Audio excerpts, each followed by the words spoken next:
Hello students, good morning. मैं यशवर्धन तैनगौरी और आप लोग देख रहे हैं मेरा यूट्यूब चैनल जहां पर मैं वीडियोस अपलोड करता हूं for engineering mathematics and BSc. और आप ऐसे किसी भी हायर एग्जाम की तैयारी कर रहे हैं या कोई ऐसा कोर्स कर रहे हैं जिसमें हायर मैथमेटिक्स पूछा जाता है तो स्टूडेंट्स मेरा चैनल आपके लिए बहुत ही ज़्यादा हेल्पफुल है।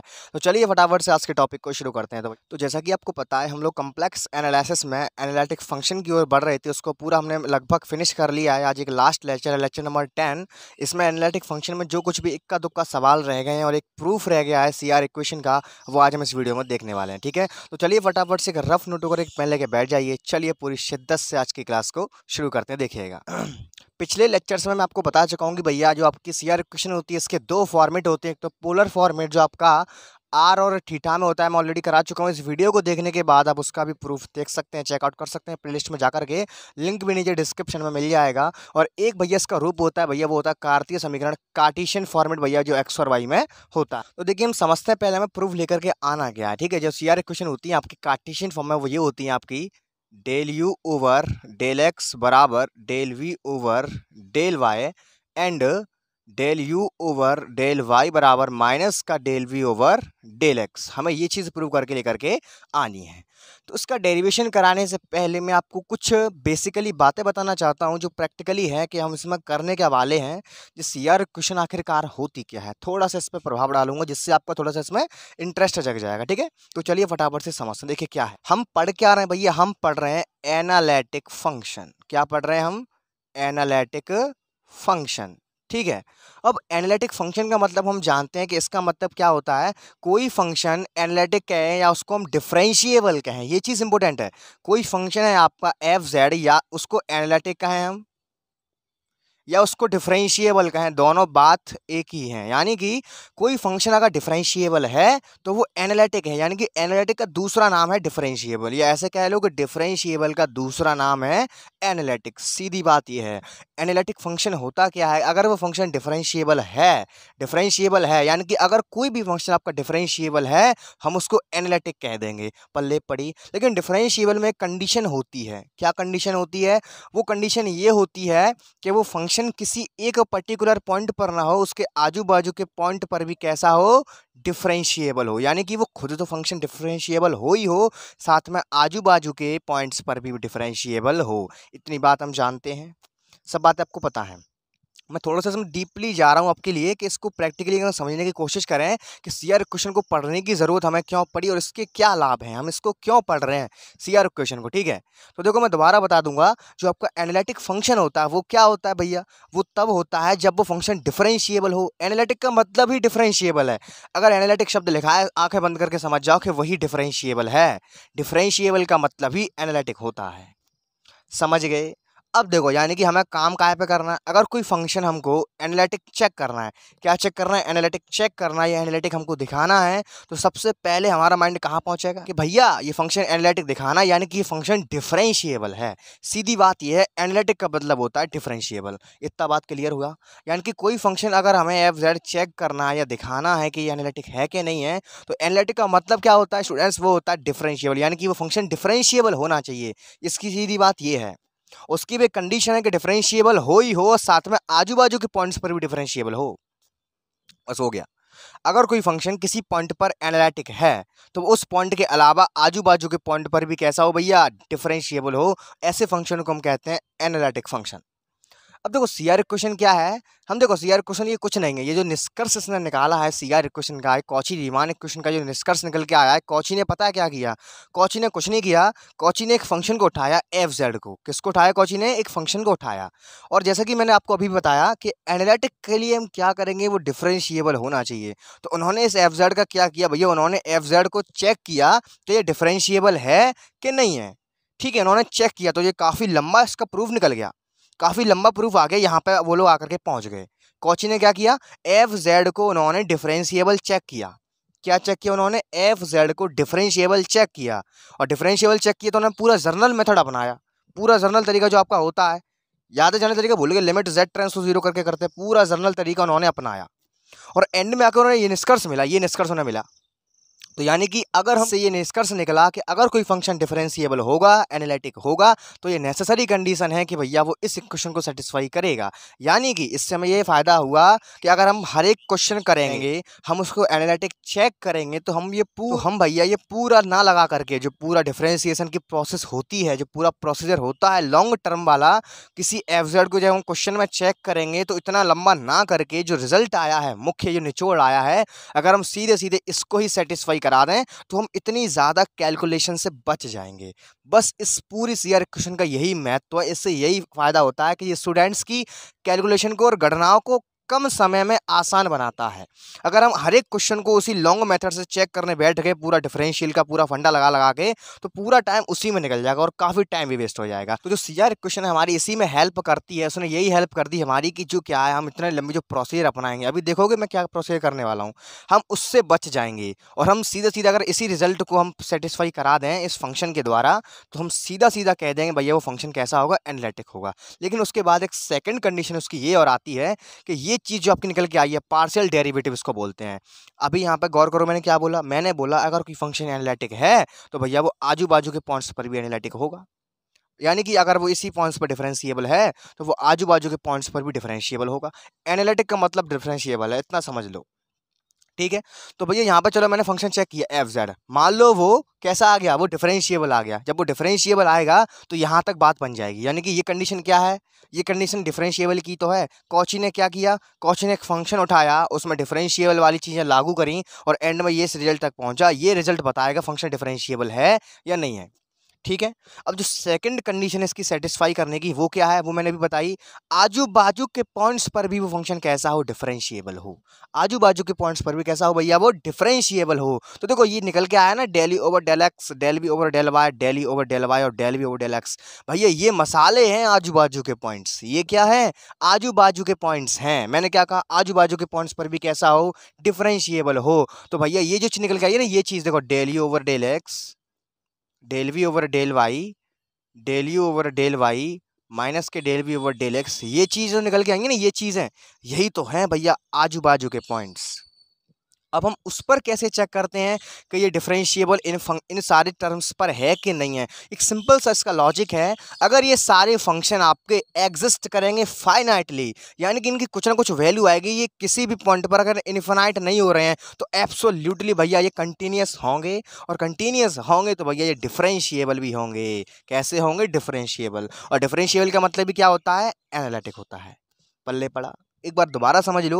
ये जो चीज़ें निकल के आई हैं, ये जो पार्शियल डेरिवेटिव्स आए हैं, ये भैया ये क्या है, ये आजू बाजू के पॉइंट्स हैं। ये आजू बाजू के क्या है, पॉइंट्स हैं। तो ये आपके डिफरेंशिएबल हम कैसे चेक करेंगे, डिफरेंशिएबल भैया तभी चेक करेंगे जब उसकी कुछ ना कुछ वैल्यू आएगी। अब कोई चीज़ है, अब तुम खुद बताना कि मोटे अंदाज में सोचो, कोई फंक्शन है, जब उस फंक्शन की कुछ ना कुछ वैल्यू होगी तभी तो भैया उसका डेरिवेटिव हम कर पाएंगे, चेक कर पाएंगे कि डिफरेंशिएबल है कि नहीं है। जब वो फंक्शन खुद ही अनडिफाइन हो गया तो उसको हम क्या चेक कर पाएंगे, क्या नहीं कर पाएंगे। तो यहाँ से एक मोटे अंदाज में मेन मुद्दा निकल करके ये आता है कि जब हम इनको चेक करेंगे तो भैया किसी पॉइंट पर ये झुका है इन्फिनाइट नहीं होने चाहिए। अगर जो इन्फिनाइट है गए तो भैया जी डिफरेंशिएबल चेक नहीं कर पाएंगे, क्योंकि भैया ये फंक्शन ही डिफाइन ना है। हर एक पॉइंट पर झुका या कि कुछ ना कुछ वैल्यू आनी चाहिए, वो भी फाइनाइट आनी चाहिए। इन्फिनाइट जी कबू नहीं होना चाहिए, तभी हम कह पाएंगे कि आजू बाजू पर भी जी कैसा है, डिफरेंशिएबल है। तभी ये पूरा फंक्शन मिलकर के इन दोनों कंडीशन से तब इस पूरे फंक्शन एफजेड को हम एनालिटिक कहते हैं। तो कॉची ने केवल इतना काम मान लिए सरल बना दिया, कॉची हमें डायरेक्ट ये क्वेश्चन सेटिस्फाई करवा दो, तो यानी कि हमें डिफरेंशिएबिलिटी चेक करने की फिर कोई ज़रूरत नहीं है। हमें डिफरेंशिएबिलिटी चेक करने की इस एफजेड की कोई ज़रूरत नहीं है, अगर हम डायरेक्टली इसमें कॉची कंडीशन होल्ड करा सकते हैं तो। अगर डायरेक्टली किसी फंक्शन में कॉची कंडीशन होल्ड हो रही है तो हम डायरेक्ट कह देंगे कि एफ डैश जेड जो है का वो कैसा है, एफ जेड जो है का वो कैसा है, डिफरेंशिएबल है। इतना करने के बाद फिर हम इसके पार्शियल डेरिवेटिव को चेक करें। आई होप मैं आपके मोस्टली डाउट्स को क्लियर कर पाया। अभी हम इसका डेरिवेशन देखेंगे तो आपको सब कुछ पता लग जाएगा कि हम इसको क्यों पढ़ रहे हैं, कॉची ने हमारी कितनी हेल्प कर दी, इससे हमें क्या लाभ होगा। ठीक है, तो चलिए फटाफट से मैं डेरिवेशन कराता हूँ, इसको नोट कर लेना, आपको मैंने रिवाइज करा दिया सब कुछ। और बाकी के सारे लेक्चर्स नहीं देखे हैं तो भैया देख लेना, इस वीडियो को देखने के बाद सब कुछ चेकआउट कर लेना, लिंक आपको नीचे डिस्क्रिप्शन में मिल जाएगा, देखिएगा। इफ W बराबर एफ जेड है और एफ जेड आपको पता है भैया U प्लस आयोटा V होता है, U is the function of x and y and V is the function of x and y, is analytic in a domain. ये भैया कहा जा रहा है हमसे कि ये फंक्शन एनालिटिक है। तो मैंने अभी अभी बताया एनालिटिक का मतलब क्या है भैया, वो डिफरेंशिएबल होगा, यानी कि उसका डेरिवेटिव जो का है एग्जिस्ट करना चाहिए, उसका डेरिवेटिव निकलना चाहिए। अब पूरी प्रोसीजर देखेंगे हम किस तरह से चेक करते हैं, ठीक है। देखो अभी पूरा, so it has uniquely determined derivative, मैंने क्या लिखा है देखो, अगर भैया फंक्शन एनालिटिक है यानी कि वो डिफरेंशिएबल है, डिफरेंशिएबल है तो भैया हम उसका डेरिवेटिव बड़े आसानी से डिटरमाइन कर सकते हैं। At any point Z in are, किसी भी पॉइंट पर उसका डेरिवेटिव एग्जिस्ट करेगा, यानी कि कैसे भी करके फंक्शन हमारा इन्फिनिटी नहीं होना चाहिए। अभी मैंने सारी बातें आपको बताई थी, ठीक है। अब आगे चलते हैं, देखो मैंने कुछ नहीं किया, अब मैं जो है जर्नल लेकर के चल रहा हूँ। मैं कॉची क्वेश्चन को भूल गया, मैं नहीं जानता कॉची क्वेश्चन होती है कि नहीं। अगर कॉची क्वेश्चन नहीं होती तो कॉची ने फंक्शन को कैसे सिद्ध किया ये एनालिटिक है, क्योंकि आपने तो बुक में पढ़ लिया कि फंक्शन एनालिटिक कब होगा, जब सीआर क्वेश्चन को होल्ड करे, उसके जो क्या पार्शियल डेरिवेटिव यूनिक है, आपने ऐसे देखा होगा।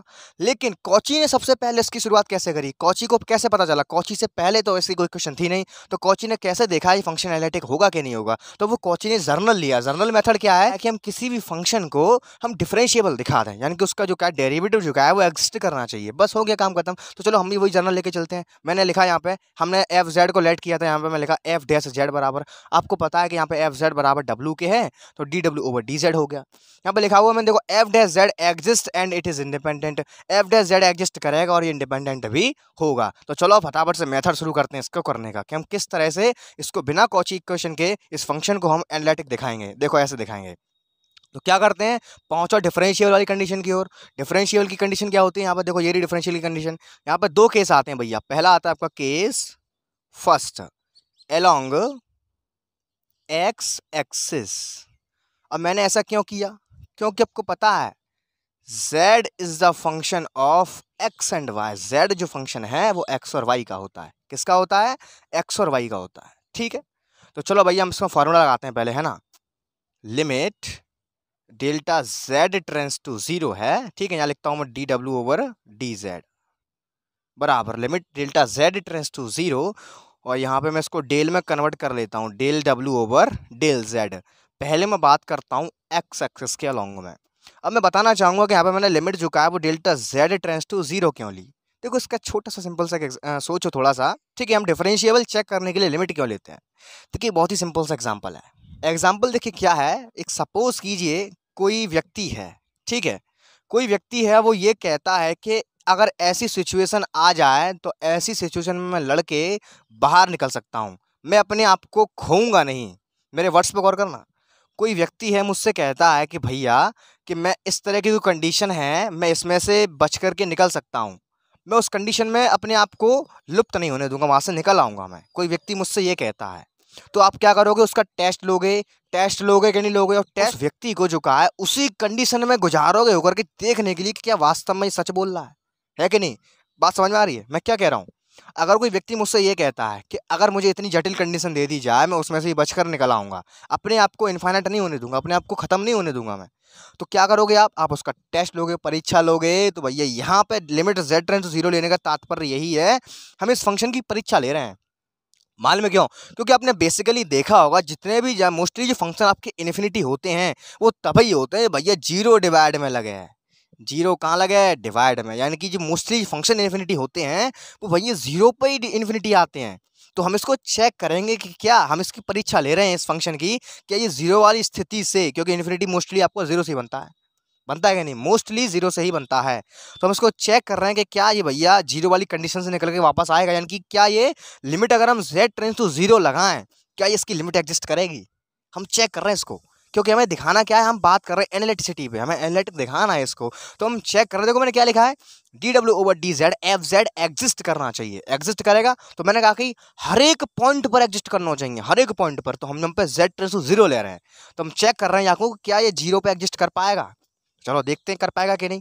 और आपको एक चीज पता है कि z is the function of x and y, z किसका फंक्शन होता है, x और y का। तो इसमें लिमिट जो लग रही है वो x बराबर 0 लग रही है और y बराबर 0 लग रही है। तो यहाँ पे हम एक एक करके लिमिट लगा पाएंगे, एक संग तो लिमिट लग नहीं पाएगी, नहीं तो फंक्शन गड़बड़ हो जाएगा। तो पहले हम इसीलिए लगा रहे हैं केस फर्स्ट में अलोंग x एक्सिस। कहानी पल्ले पड़ी, यहाँ 0 लेने का मतलब क्या है, क्योंकि 0 एक ऐसी चीज है, एक ऐसा नंबर है 0 जो हमारी काफी हेल्प करता है। 0 से क्या होता है, मोस्टली फंक्शन होते हैं इन्फिनिटी बनने का कारण 0 होता है।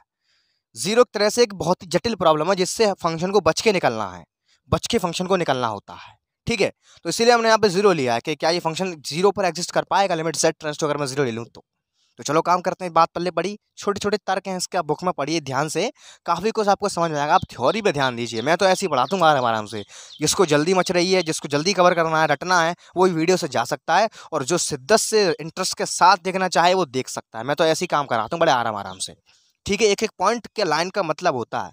तो चलो भैया आगे चलते हैं भैया। तो यहाँ पे जब मैं अलोंग एक्स एक्सिस ले रहा हूँ तो आपको पता है जब मैं एक्स अक्ष पे जाता हूँ तो एक्स अक्ष के लिए हमेशा भैया वाई का जो वैल्यू होता है वो जीरो होता है।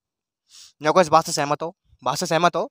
एक्स अक्ष के लिए वाई का वैल्यू जीरो होता है, तो जब वाई का वैल्यू जीरो है तो भैया डेल्टा वाई का वैल्यू भी जीरो होगा। डेल्टा वाई का वैल्यू कैसा होगा? जीरो होगा। अब यहाँ पर देखो एक चीज दिखाऊं जूम करके मैं, डेल्टा जेड बराबर आपका होता है, क्या होता है? Delta x plus i delta Y. जो आपका डेल्टा जेड होता है उसके बराबर में ये चीज़ होती है। तो मैं इसको थोड़ा और खोल करके लिखना चाहूँगा, लिमिटेड डेल्टा जेड की जगह मैं लिखना चाहूँगा यहाँ पे एक्स कॉमा वाई, या ऐसे लिखो यहाँ पे ऐसे करके लिखो ना, है ना, delta x comma delta y tends to zero comma zero limit, ये तो लगी गई है।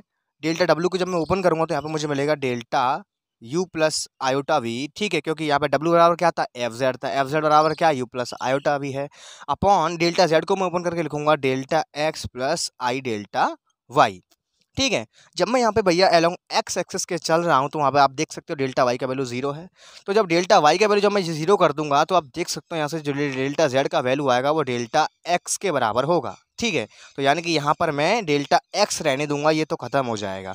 पल्ले पड़ गई कहानी। ठीक है, कहानी पल्ले पड़ी, आगे चलते हैं। तो लगाता हूँ यहाँ पे, देखो जब यहाँ पे मैं लिमिट ले रहा हूँ काई की, एक्स के अलोंग चल रहे हैं ना, तो यहाँ पे हम केवल एक्स की लिमिट रहने देंगे, वाई की नहीं लगाएंगे, हम केवल एक्स के अलोंग चल रहे हैं भैया। ठीक है, तो यहाँ पे लगेगी limit delta x tends to zero delta u plus iota v, और यहाँ पर रह जाएगा केवल डेल्टा एक्स। पल्ले पड़ गई कहानी। ठीक है, आगे चलते हैं। थोड़ा सा मैं यहाँ से रफ करता हूँ आपको समझाने के लिए, देखिएगा यहाँ पे कितना आएगा। तो देखो इस डेल्टा को जो है मैं डेल बना देता हूँ दोबारा से। तो देखो limit delta x tends to zero, इसको मैं कर दूंगा डेल ओवर डेल एक्स, और यहाँ पे हो जाएगा यू प्लस आयोटा वी।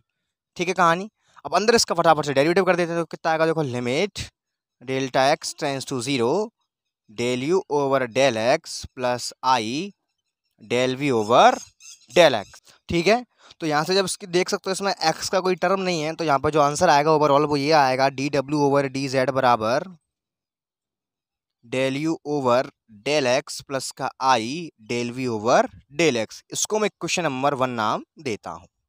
ठीक है, तो अब यही सेम कंडीशन हमें यहाँ चलनी है। अब हम एक्स एक्सिस के अलोंग चले, अब मुझे वाई एक्सिस के अलोंग चलना है।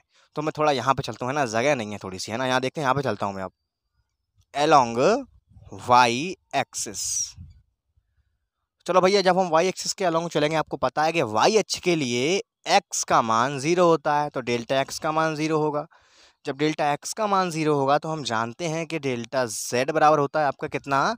Delta x plus i delta Y. तो जिस बार डेल्टा एक्स जीरो हो जाएगा तो यहाँ पे बचेगा आई डेल्टा वाई। इस बात से सहमत हो? तो चलो काम करते हैं फटाफट से, देखिएगा।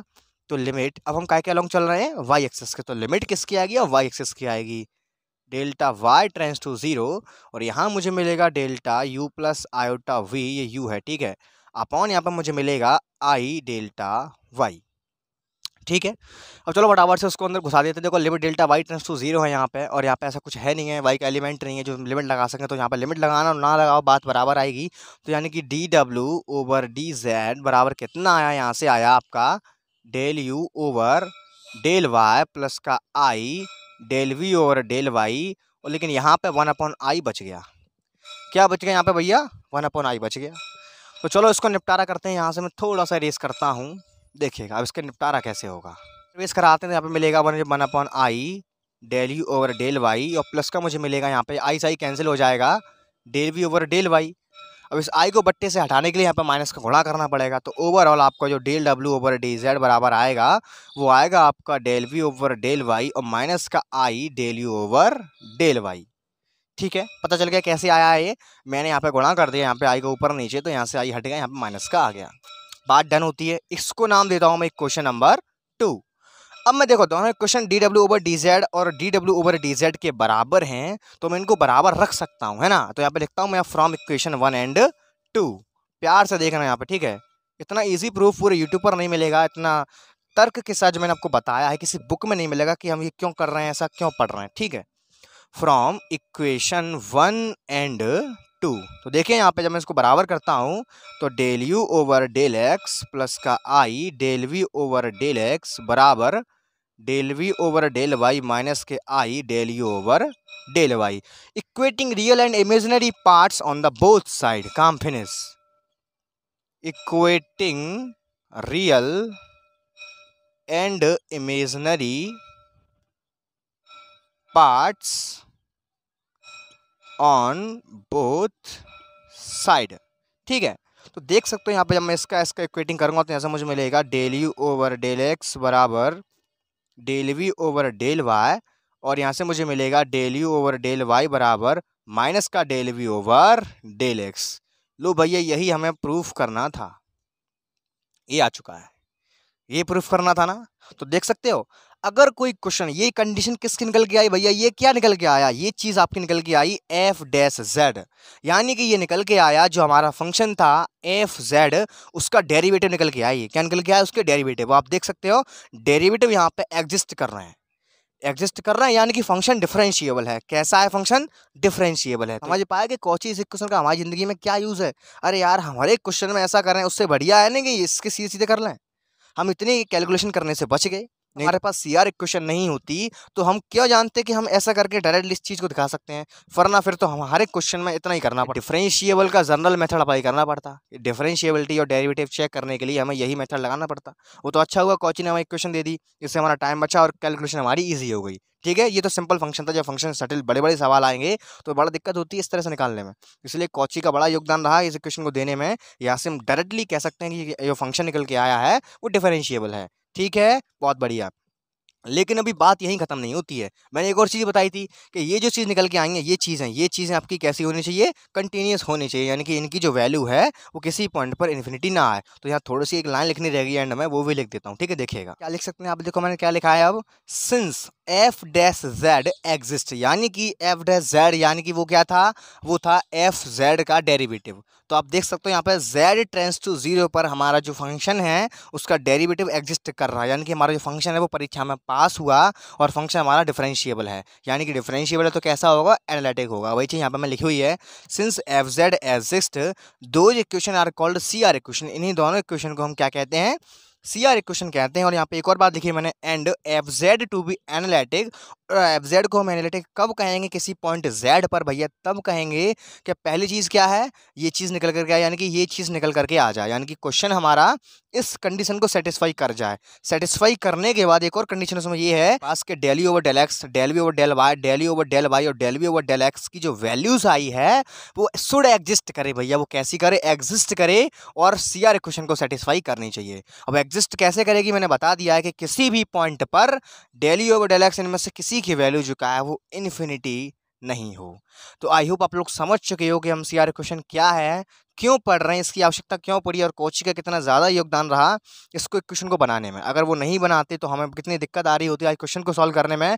हर एक क्वेश्चन में हमें जर्नल अप्लाई करना पड़ता, और जर्नल अप्लाई करना पड़ता तो बहुत ही जटिल और कॉम्प्लेक्स कैलकुलेशन की हो जाती, बड़ा दिक्कत आती। तो हम इतनी ज़्यादा कैलकुलेशन को ना करके अगर हम सीधे इसको दिखा दें तो भैया इसी लाइन से ये बात, ये लाइन मालूम है क्या है, ये लाइन कहाँ से निकल के आई है, ये लाइन निकल के आई है मालूम है कहाँ से, हम लेके क्या चले थे, एफ डैश जेड लेकर चले थे, ये लाइन वहीं से तो निकल के आई है। यानी कि किसी फंक्शन का डेरिवेटिव निकालते हैं, किसी फंक्शन की हम डिफरेंशियबिलिटी चेक करते हैं तो भैया वो लाइन सीधी सीधी ये निकल के आई है, निचोड़, इसको दिखा दो, बस इतना काम करने की ज़रूरत नहीं है, पल्ले पड़ गई कहानी।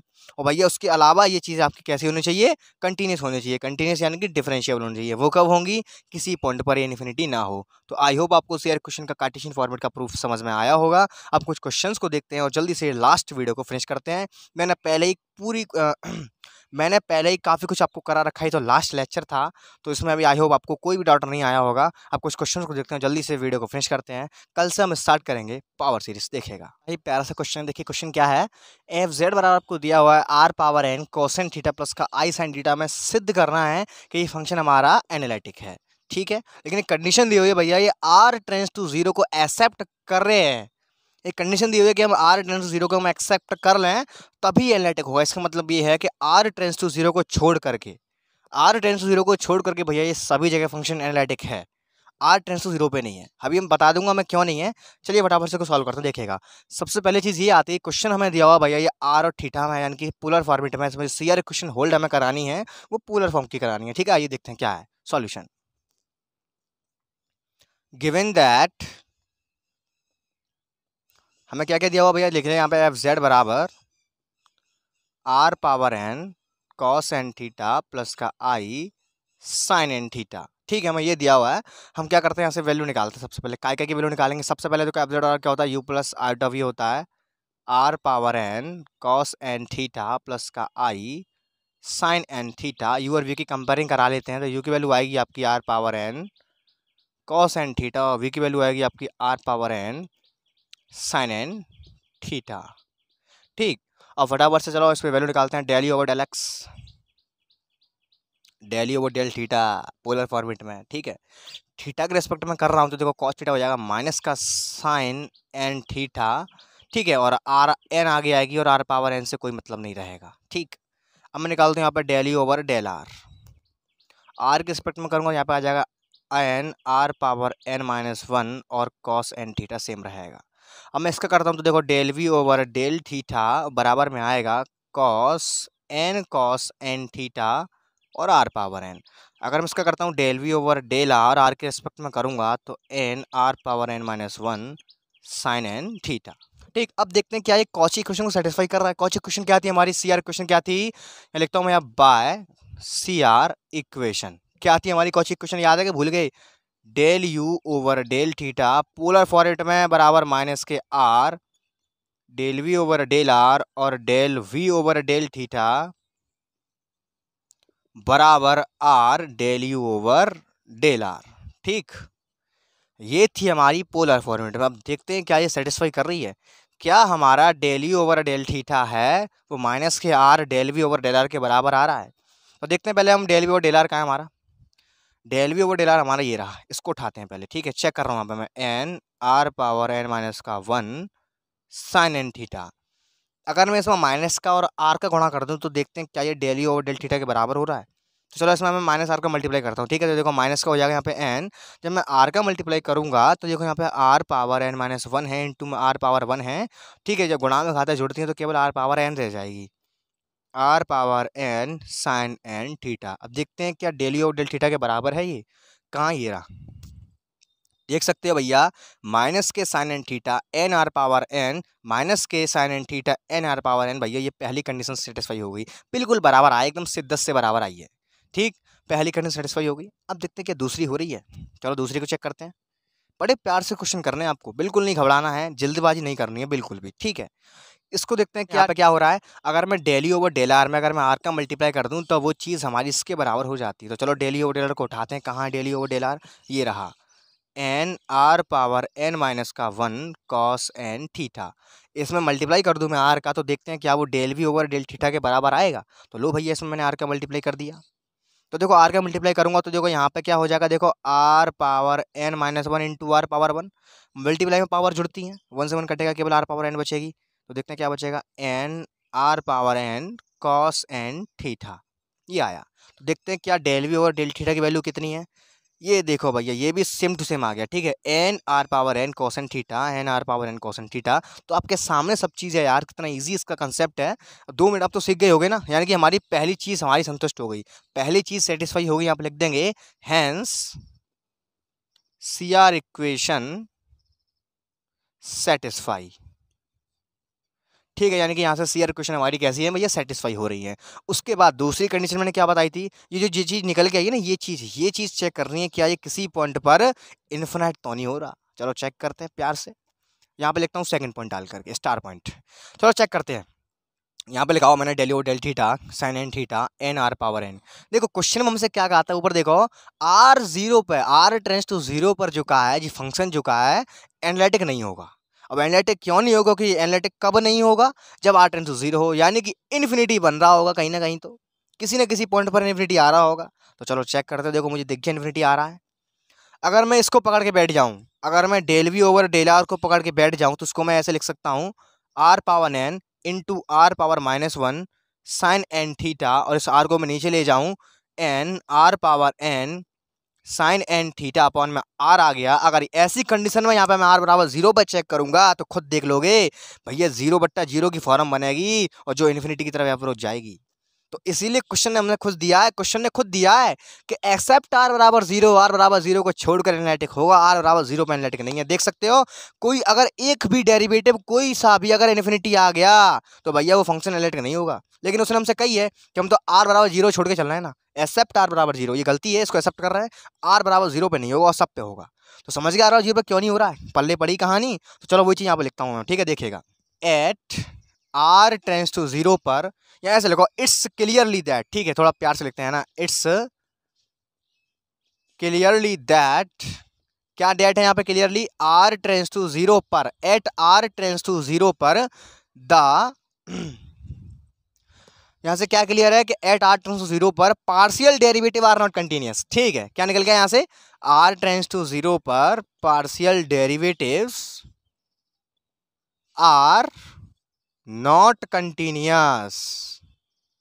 ठीक, क्यों नहीं कंटिन्यूस, क्योंकि भैया मैंने अभी बताया, चिल्ला चिल्ला के बता रहा हूँ, इनफाइनाइट बन जाए तो ना वो कंटिन्यूस होगा ना वो डिफरेंशिएबल होगा। तो यानी कि जो फंक्शन है का है, जो फंक्शन हमें मिला था ये इतना वाला फंक्शन, ये जो है का है, ये आर बराबर 0 पे जो का डिफाइन ना है, आर बराबर 0 पे ये एनालिटिक ना है। क्योंकि बेशक ये सीआर इक्वेशन होल्ड कर रहा है अपने आप में, तो उसका डेरिवेटिव एग्जिस्ट कर रहा है, लेकिन अगर हम आजू बाजू के पॉइंट पर चेक करें तो आजू बाजू में 0 आएगा। 0 पे भैया जी कहाँ निकल रहा है, देखो 0 पे झुका है, जी इन्फिनिटी आ रहा है। इसीलिए हम कह रहे हैं कुछ कुछ बातें प्रैक्टिकली सोचो यार। ये फंक्शन हमें दिया था z बराबर, ये एनालिटिक हो गया अपने आप में। ठीक है, मैंने कहा कि कोई फंक्शन एनालिटिक तब होगा का पॉइंट पे जब वो आजू बाजू के पॉइंट पर हो, और आजू बाजू के मैंने बताया यही पॉइंट होते हैं, आजू बाजू के निकालने की कंडीशन होती है, यही चीजें क्या होती हैं, आजू बाजू की condition.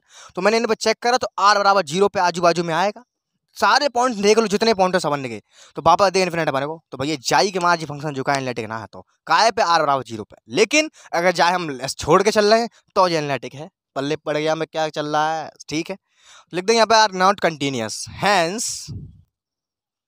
Hence the given function, अब ये लिखेंगे यहाँ पे the given function f z is analytic. Analytic कब है भैया, आर को छोड़कर है, इज एनालिटिक एक्सेप्ट, यहां लिखना पड़ेगा except r tends to 0, hence proved.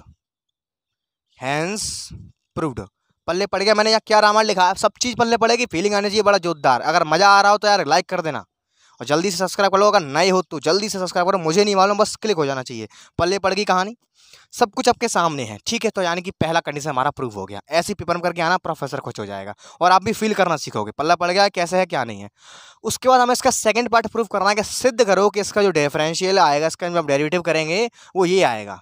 तो देखो इसको सिद्ध करने के लिए मेरे पास एक बड़े जोरदार चालाकी है, मैथ्स के स्टूडेंट है, तो देखो इसको हम प्रूफ करते हैं, फटाफट से नोट कर लिया, स्क्रीनशॉट लेना चाहो ले लो, जल्दी इसको प्रूफ करता हूँ। आइए फटाफट से बढ़ते हैं इसका सेकंड पार्ट की ओर, देखिएगा।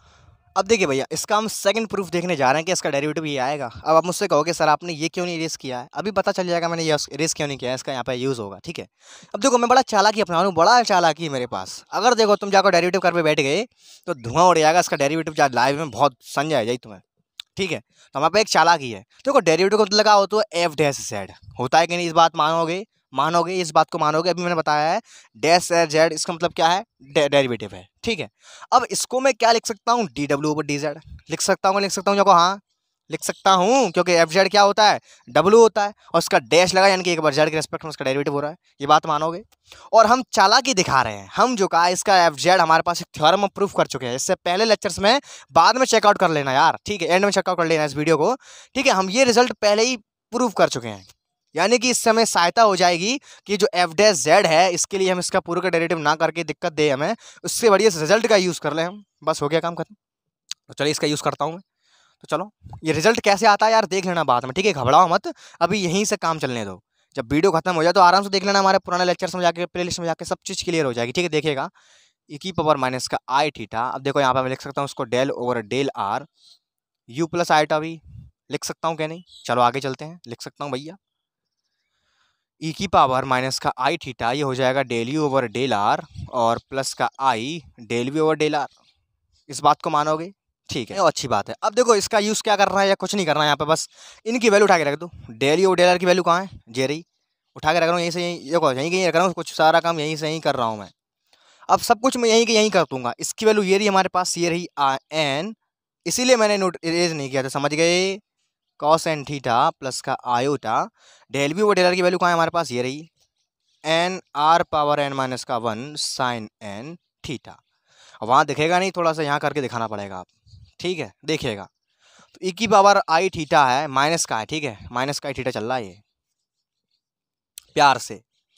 इस देखो इस पूरे में देखो क्या कॉमन आ रहा है, n r power n minus one, n r power n minus one common लेके खींच के बाहर निकाल लो भाई। तो लो मैं निकालिए बाहर, एन आर पावर एन आगे आ गया, आर पावर एन माइनस का 1, अंदर क्या बचा? कॉस थीटा प्लस का i sine n theta, cos n theta plus का आई साइन एन थीटा। ये बात मानोगे? नो को अच्छी बात है। अब ये किसके बराबर होता है? यूलर्स थ्योरम से बचपन में पढ़ते आए हैं, ई की पावर आई एन थीटा के, जो का बराबर होगा। सब चीज़ सही चल रही है, यहाँ कुछ दिक्कत नहीं है। ई की पावर माइनस का आई थीटा एन आर की पावर एन माइनस का 1 अंदर हो जाएगा ई की पावर आई एन थीटा। इस बात को मानोगे? ठीक है। अब देखो ई वाले टर्म है, ये टर्म और ये टर्म गुणा में खाते जुड़ जाती हैं, तो चलो इनको भी जोड़ देते हैं।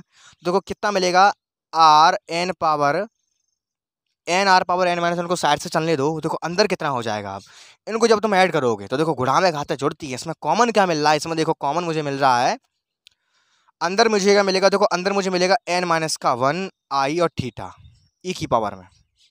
देखो गौर से, इसको जब मैं ऐड करता हूँ तो देखो एन माइनस 1 तो मिलना ही मिलना है, क्योंकि जब मैं आई थीटा दोनों में से बाहर निकाल लूंगा, ये मैंने बाहर निकाल लिया आई थीटा, तो अंदर मुझे मिलेगा एन माइनस का 1।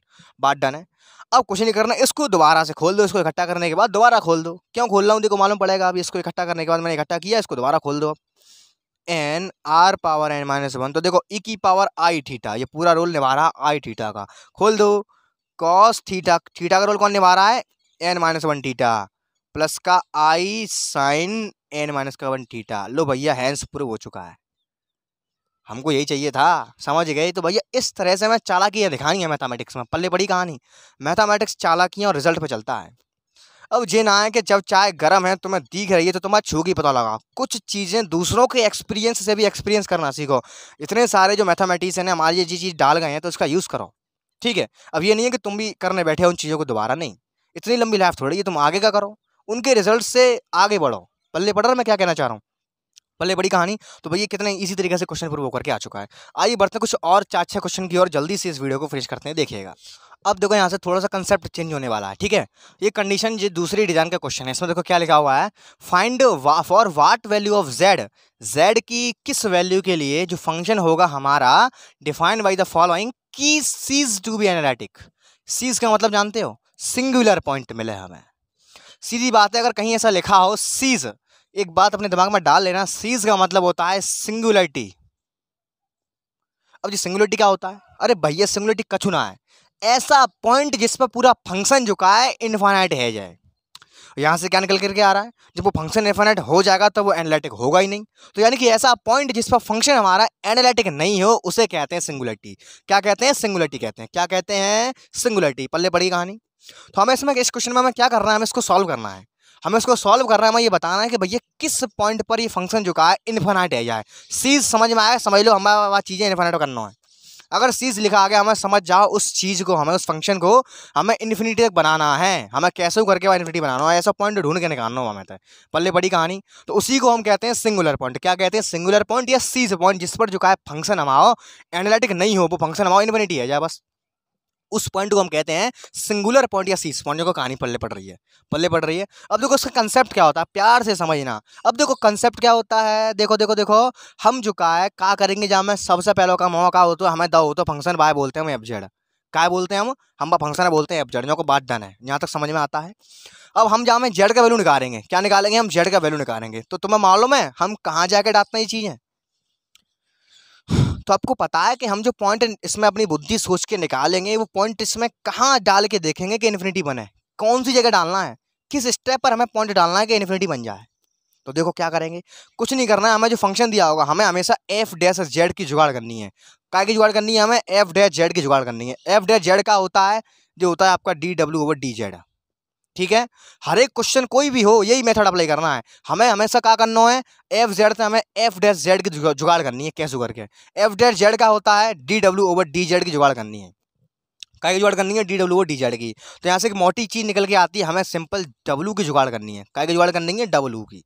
क्योंकि जैसे ही हम डब्ल्यू जुगाड़ हमारे पास भाई, हम तुरंत आपको जेड के रेस्पेक्ट में डेरिवेटिव कर देंगे। तो यहाँ पर एक चीज समझने वाली ये है कि ये जो डी डब्ल्यू और डी जेड तुम निकालोगे, ये क्या है, ये डेरिवेटिव ही तो है।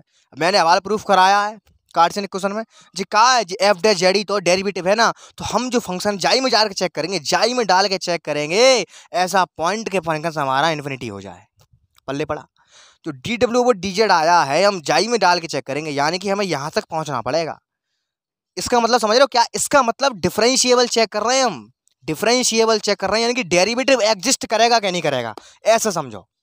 इसका ये जो डेरिवेटिव देखो इतना समझो, मैंने हवाला बताइए, इसको डेरिवेटिव बोलते हैं, जो को बात डन है, इसको डेरिवेटिव बोलते हो, अच्छी बात है। तो डेरिवेटिव निकालने के बाद ही तो तुम चेक तो भैया डेरिवेटिव निकालने के बाद ही तो चेक करोगे कि ये कौन से पॉइंट पर ये इन्फिनिटी हो रहा है। पल्ले पड़ गया, हमें कछु ना करना, हमें जो फंक्शन ऐसा दिया होगा, हमें केवल डब्ल्यू की जुगाड़ करनी है। फिर वहां से हम डब्ल्यू के डेरिवेटिव पे पहुंच जाएंगे। ये डेरिवेटिव फंक्शन को डेरिवेटिव है। एनालिटिक फंक्शन का होता है, मैंने हाल बताई, बार बार बता रहा हूँ कि भैया डिफरेंशिएबल होना चाहिए, डेरिवेटिव एग्जिस्ट करना चाहिए। डेरिवेटिव एग्जिस्ट करना चाहिए का मतलब है कि यही डी डब्ल्यू ओवर डी जेड तो कहते हैं डेरिवेटिव, और जाई की कुछ ना कुछ वैल्यू आनी चाहिए। तो हमें ऐसा पॉइंट ढूंढ के निकालना है कि जा की वैल्यू इन्फिनिटी आ जाए। बस जा पॉइंट पे आ रही होगी भाई, ये कह देंगे सीस पॉइंट। बाई की जाई के लिए हम क्वेश्चन सॉल्व कर रहे हैं। पल्ले पड़ गया, बहुत बोलिए, आप काम करते देखिएगा। देखो मैं लग गया डब्ल्यू की जुगाड़ में, तो देखो डब्ल्यू बनेगा, डब्ल्यू की जुगाड़ में लग गया मैं, ई की पावर माइनस का वी, ये बनेगा ई की power i v sorry i, प्यार से समझना, मैंने cos u plus i sine u, ये हो गया आपका ई की पावर साइन यू, ठीक है, सॉरी ई की पावर यू हो गया। तो देखो जेड बराबर ई की पावर ये हो गया आई यू माइनस का वी। ये बात डन है, आगे चलते हैं। जेड बराबर, अब देखो मुझे यहाँ पे डब्ल्यू बनाना है। डब्ल्यू बराबर क्या होता है, डब्ल्यू बराबर होता है वहाँ यू प्लस आई वी होता है। क्या होता है, यू प्लस आई वी, जानते हो, ठीक है। अब ऐसी कंडीशन में बनानी है। अब जहाँ मैं क्या करूँ, देखो यहाँ मैं आई कॉमन ले रहा हूँ। क्या कॉमन ले रहा हूँ, यहाँ से मैं आई, तो जहाँ से जब मैंने आई कॉमन ली, देखो यू माइनस का वी अपॉन आई लग गई बट्टे में। या हटावे के लिए ऊपर नीचे आई को गुणा मैंने करो, तो आई स्क्वायर का मान हो गया माइनस में, जो यहाँ प्लस कर देगा, और जी ऊपर आई ऐसे चिपक गई। तो ओवरऑल का ई की power i u plus i v, देखो डन डना डन, मजा आया। ठीक है, देखो डब्ल्यू की जुगाड़ है गई, देखो यार डब्ल्यू की जुगाड़ है गई, ई की पावर, इसको मैं कह दूंगा डब्ल्यू, क्या कह दूंगा, इसको मैं डब्ल्यू कह दूंगा। अब देखो दोनों तरफ लॉग ले लो, तो जहाँ देखो आई डब्ल्यू बराबर कहाँ मिलेगा मुझे, लॉग जेड मिलेगा। कहाँ मिलेगा मुझे, लॉग जेड। और डब्ल्यू बराबर मुझे मिलेगा 1 आई लॉग जेड, यानी कि डब्ल्यू बराबर मुझे मिलेगा, आई को जब मैं हटाऊंगा ऊपर नीचे गुणा करके, माइनस का आई लॉग जेड। देखो यहाँ तक कहानी डन है, यहाँ तक कहानी डन है। अब देखो मैं क्या करता हूँ, अब मुझे जुगाड़ क्या करनी है, डी डब्ल्यू ओवर डी जेड की। चलो मैं जुगाड़ करता हूँ उसकी फटाफट से, इसका जेड के रिस्पेक्ट में डेरिवेटिव कर दो। देखो कितना मिलेगा मुझे, डी डब्ल्यू ओवर डी जेड माइनस का आई 1/जेड, ठीक, इतना मिला। डेरिवेटिव निकाल लो, तुम निकाल लो डेरिवेटिव। अब बुद्धि चलाओ कि भैया ये डेरिवेटिव जो कहा है कि एग्जिस्ट कर रहा है, हर एक पॉइंट पे एग्जिस्ट कर रहा है का, तो तुम मुझसे कहोगे अबे तो देख के नो कह रही होगी कि हाँ एग्जिस्ट कर रहा हो, लेकिन थोड़ा सा बुद्धि लगाओ। जी जो कहा जेड की कौन सी वैल्यू पे जी इन्फिनिटी है, जाओ तो मुझसे कहोगे 0 पे हो जाएगा। अरे हो गया यार, जब तुम 0 डालोगे तो 0 का डिवाइड में लगाते तो इन्फिनिटी आता है।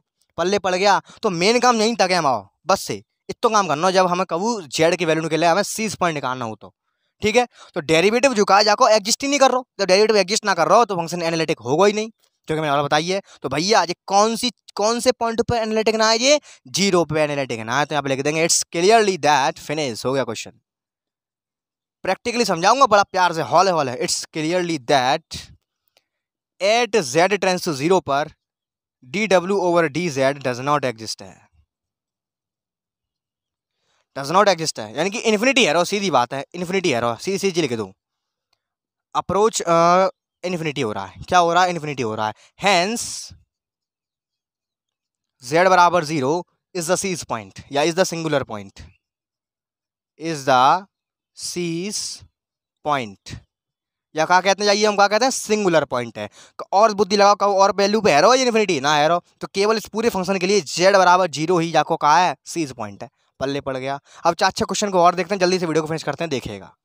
देखो भैया, पूरे वीडियो के अंतिम क्वेश्चन इसके बाद एनालिटिक फंक्शन का एक भी क्वेश्चन नहीं कराया जाएगा। इसके अलावा पूरी बुक में कुछ नहीं है, मैंने एक एक क्वेश्चन करवाया पूरे यूट्यूब पर। अगर एक एक क्वेश्चन पूरी बुक का कोई करा दे तो आप मेरा तो आप मुझे बता देना, ठीक है। कंसेप्ट समझ में आएगा, एक भी रुपया नहीं लेता हूँ, बस केवल इतनी आपसे गुजारिश है कि जो भी लोग इस वीडियो को देख रहे हैं यार, ये बस सब्सक्राइब कर दो। आपसे कोई फीस नहीं ली जा रही, कोई पैसा नहीं लिया जा रहा है।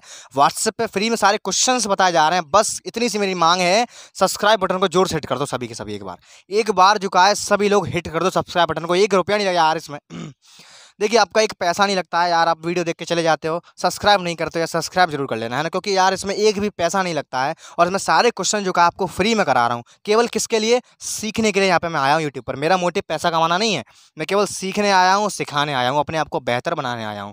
तो यार बस मेरी इतनी सी गुजारिश है, जो लोग इस वीडियो को देखते हैं यार, बस सब्सक्राइब कर दिया करो, है ना। इसमें आपका 1 भी रुपया नहीं लगता है, बस 1 सेकंड से भी कम टाइम लगेगा। और साथ में घंटे को भी प्रेस कर लिया करो, जैसे सारे वीडियोस आपको मिलते रहेंगे, देखेगा। इसको कैसे करना है? इन सब में जो काम है जेड का पॉइंट निकालना है। क्या निकालना है हमें? सब में सी से पॉइंट निकालना है। अभी इन्हें बताओ, चलो जुगाड़ करता है फटाफट। डब्ल्यू को देखेगा, जेड बराबर sine u cos hyperbolic v है। तो देखो मैं इसको कुछ करता हूँ, साइन यू और कॉस हाइपरबोलिक वी को लिख सकता हूँ मैं कॉस आई वी, ठीक है। और आई साइन हाइपरबोलिक वी को लिख सकता हूँ मैं साइन आई वी, ठीक है। तो cos u sine i v जानते हैं ये तो बीएससी फर्स्ट ईयर से। फॉर्मूला ना देखो, sine a cos b plus cos a sine b लगा दो। जेड बराबर साइन ए प्लस बी का यू प्लस आई वी। अब देख रहे हो मैंने ये ऐसा क्यों किया? यू प्लस आई वी मैंने क्यों बनाया? क्योंकि हम जानते हैं भैया डब्ल्यू बराबर यू प्लस आई वी होता है, इसीलिए बनाया मैंने, डब्ल्यू बनाने के लिए, देख रहे हो। तो जेड बराबर साइन डब्ल्यू हो गया। तो यहाँ से डब्ल्यू की जो वैल्यू आई वो आई आपकी साइन इनवर्स जेड। सही है, कर दो फटाफट डेरिवेटिव, अपना काम हो गया। डी डब्ल्यू ओवर डी जेड बराबर क्या होता है डेरिवेटिव? 1/√1 माइनस का जेड स्क्वायर, ठीक है। अब फटाफट बुद्धि चलाओ जी, का है कौन सी जेड की वैल्यू को ले जी फंक्शन हमारा इन्फिनिटी है, जा बुद्धि चलाओ। तो अब मुझसे कहोगे भैया लो आ गया आंसर, जेड बराबर +-1 पे, काय पे होगा जी? अनडिफाइंड, +-1 पे होगा, डाल लो। अगर जब मैं आई डालूंगा तो यहाँ प्लस हो जाएगा, नहीं होगा। केवल जेड बराबर +-1 पे जो का है फंक्शन इन्फिनिटी है, और डाल के देख लो। +1 डालोगे 1 - 1 0 बनेगा, 0/0 को डिवाइड दोगे इन्फिनिटी आएगा। -1 डालोगे फिर दोबारा +1 आएगा, फिर दोबारा 0 बनेगा। यानी कि इस फंक्शन के जो सी पॉइंट है यहाँ पे लिखेंगे, हैंस एट जेड बराबर 1+1 function is not analytic, function is not analytic. यानी कि z बराबर +-1 का है, ये सी पॉइंट है, क्या हो गए? C point. पार्ट डन डना डन। नेक्स्ट क्वेश्चन की ओर बढ़ते हैं, देखिएगा कतई सिंपल है यार। देखिएगा z बराबर, देखिए यहाँ क्या दिया हुआ है, sine hyperbolic u cos v plus का यहाँ पे हमें सिंपल में चेंज करना। तो आप एक चीज़ जानते हो, क्या जानते हो? हम जानते हैं क्या, साइन आयोटा x बराबर आई साइन हाइपरबोलिक x। क्या जानते हैं? ये जानते हैं। तो देखो जब साइन हाइपरबोलिक x की बात करूंगा मैं, तो आई जो का है बट्टे में पहुंच जाएगी, तब आएगा साइन x। तो लगाता हूँ यहाँ पे, देखो 1/i आ गई, साइन हो गया यहाँ पे कितना, आई यू हो गया। कितना हो गया यहाँ पे? साइन आई यू हो गया, प्लस का। अब देखो आई कॉस हाइपरबोलिक u और साइन v है, आई कॉस हाइपरबोलिक u है, और कॉस हाइपरबोलिक u बराबर का हो तो ओनली सीधे सीधा कॉस आई यू। तो आई कॉस आई यू और साइन v, ठीक। बहुत बढ़िया, बहुत बढ़िया। अब क्या करना है? देखो यहाँ हम क्वेश्चन कर रहे हैं हम। अब मैं क्या कर रहा हूँ, जो आई ये समाप्त करना हूँ, कैसे करके आई समाप्त हो, हमारा काम बने। तो चलो ऊपर नीचे गुणा कर दो, यहाँ पर हो जाएगा माइनस का। तो देखो ये चीज़ हो जाएगी माइनस की आई साइन आई यू प्लस का आई कॉस आई यू और साइन वी, ये वी है, ठीक। और ये चीज़ भैया रहेगी यहाँ पे कॉस वी, कॉस वी। देखो भैया सूत्र बनना है, देखो सूत्र बन गया, साइन ए, पहले यहाँ मतलब आई बाहर निकाल लो, मैं तो आई लफड़ा डाल रही है, आई मैंने बाहर निकाल लिया मतलब, ठीक है। अब देखो क्या बनाओ, sine a cos b plus cos a sine b, sorry minus है यहाँ पे, माइनस है, sine a cos b minus cos a sine b, sine a minus b को बनाओ, sine v minus i u का सूत्र बनाइए, ठीक है। आगे चलते हैं, जेड बराबर, अभी यहाँ डब्लू ना बनाओ, अभी डब्लू ना बनाओ, डब्लू कब बनेगा जब यू प्लस आई वी हो। अब देखो जहाँ मैं क्या कर रहा हूँ मैं, आई साइन, जहाँ मैं आई बाहर निकाल रहा हूँ, कहाँ निकाल रहा हूँ, यहाँ मैं आई बाहर निकाल रहा हूँ, लो मैंने आई बाहर ले ली, अंदर का बचो, जहाँ मैं आई बाहर निकाली तो मैंने देखो यू हो गया, ठीक है। यहाँ मैं माइनस की आई बाहर निकाल रहा हूँ, काय की निकाल रहा हूँ, माइनस की, लो अब ठीक है, ताकि यू प्लस को मिला है, ठीक है। यहाँ हो गया यू हो गया, मुझे प्लस का मिल गया। यहाँ से मैंने v माइनस से माइनस की आई कॉमन निकाली है, यानी कि v अपॉन आई माइनस का बनेगा। ऊपर नीचे मैं आई का गुणा करूंगा तो देखो आई इंटू आई, आई स्क्वायर का मान होता है माइनस का मान, तो माइनस माइनस प्लस कर देगा, यानी कि हमारी v काय की है, प्लस की है, यू प्लस आई वी यहाँ में लिखो, ठीक है। बहुत बढ़िया, अब क्या करें, कछु मत करो। तुम्हें मालूम है कि एंगल में तो जो है साइन के साइन ऑफ माइनस थीटा का हो तो माइनस का साइन थीटा, तो लो जहाँ में तो माइनस चेंथ के बाद डाल लो मैंने i sine u plus i v, सब चीज़ सही है। अब जाइए थोड़ी सी यहाँ कैलकुलेशन करते हैं, ठीक है। देखो प्यार से देखिएगा, जेड बराबर, अब यहाँ डब्लू बनाओ फटाफट। देखो डब्लू बनता होगा, अब आल लो तुम्हें दिखाता हूँ डब्लू कैसे बनना है। देखो बन गया डब्लू, माइनस के आई साइन डब्लू बन गया, ठीक है। लो भैया माइनस के आई साइन डब्लू बन गया, लेकिन जो आई ओ चल रही है जी का गायब है, लो भैया जो आई ओ लगा लो यहाँ, ये लग गई आई, ठीक। तो क्या बना, माइनस का आई साइन आई डब्लू बन गया, ठीक है। अब देखो ये थोड़ा बुरा लग रहा है, आई आई मची पड़ी है, या थोड़ा और सॉल्व करते हैं, ठीक है। हम क्या जानते हैं, हम जानते हैं भैया साइन आई थीटा बराबर क्या होता है, हवाल मैंने बताई आई साइन हाइपरबोलिक थीटा है। तो देखो आई साइन आई थीटा बनना है, बनना है क्या ना बनना, बन रहा है बोलो। तो देखो जागो में रिप्लेस करूंगा काय से, आई साइन हाइपरबोलिक थीटा से, ताकि जनते आई हटे जाने का अच्छा लगेगा देखने में। तो लो मैंने कर दिया। तो देखो जेड बराबर यहाँ पे देखो आई आएगा, यहाँ पे देख रहे हो साइन आई थीटा की वैल्यू यहाँ पे माइनस आई से कोई मतलब नहीं, चलने दो। ये हो जाएगा आई साइन हाइपरबोलिक और थीटा का रोल निभा रहा है डब्लू, तो ये आ गया डब्लू, पल्ले पड़ गया। आगे चलते हैं, जेड बराबर देखो आई इंटू आई क्या देगा, माइनस का बन देगा, माइनस और यहाँ पे ऑलरेडी माइनस प्लस का कर देगा, जहाँ पे मुझे कितना मिलेगा साइन हाइपरबोलिक डब्लू, बन गया डब्लू। डब्लू को सेपरेट कर लो भैया, डब्लू बराबर क्या मिलेगा, साइन हाइपरबोलिक इनवर्स जेड, निकाल लो फटाफट से यहाँ से डी डब्ल्यू डी जेड, निकाला। अब देखो क्या होता है डेरिवेटिव, देख रहे हो, मैंने हवाल करो साइन एक्स का क्या होता है, साइन इनवर्स एक्स का क्या होता है, 1/रूट में 1 माइनस का जेड स्क्वायर, लेकिन साइन हाइपरबोलिक इनवर्स जेड का क्या होता है भैया, यहाँ प्लस है जाओ बस इतना होता है, ठीक है। हाइपरबोलिक हमेशा प्लस का आता है, तो ये हो जाएगा 1/रूट में 1 प्लस जेड स्क्वायर। तो अब सोचो भैया ये कौन से पॉइंट पर झुका है, जो इन्फिनिटी बनेगा। सपोज बुद्धि लगाओ, बुद्धि लगाओ, बुद्धि चलाओ, अरे भैया चलेगी बुद्धि। जेड बराबर प्लस माइनस आई पर झुका है जी, फंक्शन है झुका है जी भैया, इन्फिनिटी है, जाओ चेक कर लो। आई डालोगे आई स्क्वायर का मान माइनस का 1, माइनस आई डालोगे आई स्क्वायर का मान माइनस का 1। अब जे नहीं है देखो, जो माइनस होगा प्लस का होगा, जो हो जाएगा आई स्क्वायर, ठीक है। अब इसका निकालोगे तो फिर दोबारा -1 आएगा, तो प्लस माइनस 1 0 बनेगा, हो गया इन्फिनिटी। यानी कि ये z बराबर प्लस माइनस आई पर जो फंक्शन है का है इन्फिनिटी हो जाएगा। तो इस तरह से बुद्धि चला के तुम्हें डब्लू बनाना हो, कैसे समझ रहे हो, कैसे करना है, सब काम तुम्हारे सामने है, पल्ले पड़ रही है। यहाँ पर तुम कहा function is not analytic at z बराबर प्लस माइनस आई, लिख देंगे z बराबर plus minus i is the seize point. क्या है भैया, ये सीज पॉइंट है। एक लास्ट क्वेश्चन को और देखते हैं, तब हम यहाँ से जाते हैं। इतनी देर तक तुम लोग रुके रहे, बहुत बड़ा देखिएगा, बड़ा प्यार से करेंगे इस क्वेश्चन को। देखो हमें दिया हुआ है लॉग रो, ये रो है, ठीक है, प्लस आई फाई बराबर डब्ल्यू बराबर हमें साइड से दिया हुआ है ये। तो देखो यहाँ बुद्धि मैंने चलाई थोड़ी सी, इस रो की वैल्यू निकालो पहले, इस रो की वैल्यू कुछ रखो यहाँ, तब अच्छा लगेगा, है ना। तो देखो यहाँ से कुछ करता हूँ मैं, डब्ल्यू बराबर रो cos phi plus i sine phi E की पावर आई फाई हो जाएगा, बात मानोगे। तो रो की वैल्यू आई हमारी डब्ल्यू अपॉन ई की पावर आई फाई, बात मानोगे। अब यहाँ रख दो फटाफट, जेड बराबर लॉग डब्ल्यू अपॉन ई की power i phi plus i phi, log m upon n क्या होता है, log m minus log n, log डब्ल्यू माइनस का लॉग ई की power i phi plus i phi. अब देखो यहाँ लॉग तो एंटी लॉग कट जाएगा, फिनिश हो जाएगा। जेड बराबर लॉग डब्ल्यू माइनस का आई फाई और प्लस का आई फाई, लो आई फाई तो आई फाई कैंसिल हो गया, आ गया हमारा जेड बराबर लॉग डब्ल्यू। आ गया क्या नहीं आ गया, देख सकते हो सब चीज़ें, जेड बराबर लॉग डब्ल्यू आ गया, बहुत बढ़िया। अब जनता डब्ल्यू सेपरेट कर लो, डब्ल्यू बराबर क्या हो जाएगा, ई की पावर जेड हो जाएगा, ठीक है। अब भैया निकालो यहाँ से डी डब्ल्यू ओवर डी जेड, कितना आएगा, ई की पावर जेड ही रहेगा। अब बुद्धि जला, ये कौन सी वैल्यू पे है झुका है, इन्फिनिटी है जाए, तो साफ साफ दिख रहा हमें भैया जी केवल जेड बराबर इन्फिनिटी पे होगा, जो और काउ पे फंक्शन अनडिफाइंड नहीं होगा। जीरो डालो या जीरो डालो, तो देखो ई की पावर जीरो कितने होते अपन, लेकिन ई की पावर अगर तुमने यहाँ इन्फिनिटी डाल दी तो भैया तभी फंक्शन इन्फिनिटी आएगा। यानी कि इसमें से सीज पॉइंट मिला वो z बराबर इन्फिनिटी मिला, क्या मिला, z बराबर इन्फिनिटी, बस हो गया क्वेश्चन। देखिए it is clearly that eight z बराबर इन्फिनिटी पर फंक्शन जो है भैया वो इनडिफाइन एरो है, तो यहाँ लिख देंगे हैंस z बराबर infinity is the seize point, बस हो गया। तो लो भैया आप हमारे संग एंड तक जुड़े रहे, हमारी आपकी लड़ाई अब फिनिश होने पे आ गई है, चरम सीमा पर पहुंच चुके हैं। तो भैया लो आपका एनालिटिक फंक्शन आज आपका पूरी तरह से समाप्त होता है। अगर किसी अदर राइटर की बुक है आपके पास, अगर कोई क्वेश्चन उसमें ऐसे हैं तो यार मुझे आप व्हाट्सएप पर नीचे डिस्क्रिप्शन में लिंक दिया हुआ है। गर्ल्स के लिए ग्रुप अलग है, बॉयज़ के लिए अलग है, इस बात का विशेष ध्यान रखें। और मैं कुछ और क्वेश्चंस आपको दे दूंगा, साइड से आपको दिख भी रहे होंगे वीडियो खत्म होने के बाद, उनको एक बार करके ज़रूर देखना। तो मेरी तरफ से भैया एनालिटिक फंक्शन पूरी तरह से समाप्त होता है। ऐसा कोई कंसेप्ट मैंने नहीं छोड़ा, ऐसा कोई टॉपिक नहीं छोड़ा जो मैंने आपको नहीं बताया हो। लेकिन यार फिर भी मेरी बस आपसे इतनी सी डिमांड है, सब्सक्राइब करने के ना कोई पैसे लगते हैं, ना कोई इतनी मेहनत लगती है, बस सब्सक्राइब कर दिया करो यार। वीडियो देख के चले जाते हो यार, अच्छा नहीं लगता ऐसे, सब्सक्राइब करके जाया करो, ठीक है। तो यार बस मिलते हैं कल एक नए चैप्टर के साथ, पूरे जोश के साथ। कल मैं स्टार्ट करूँगा पावर सीरीज़।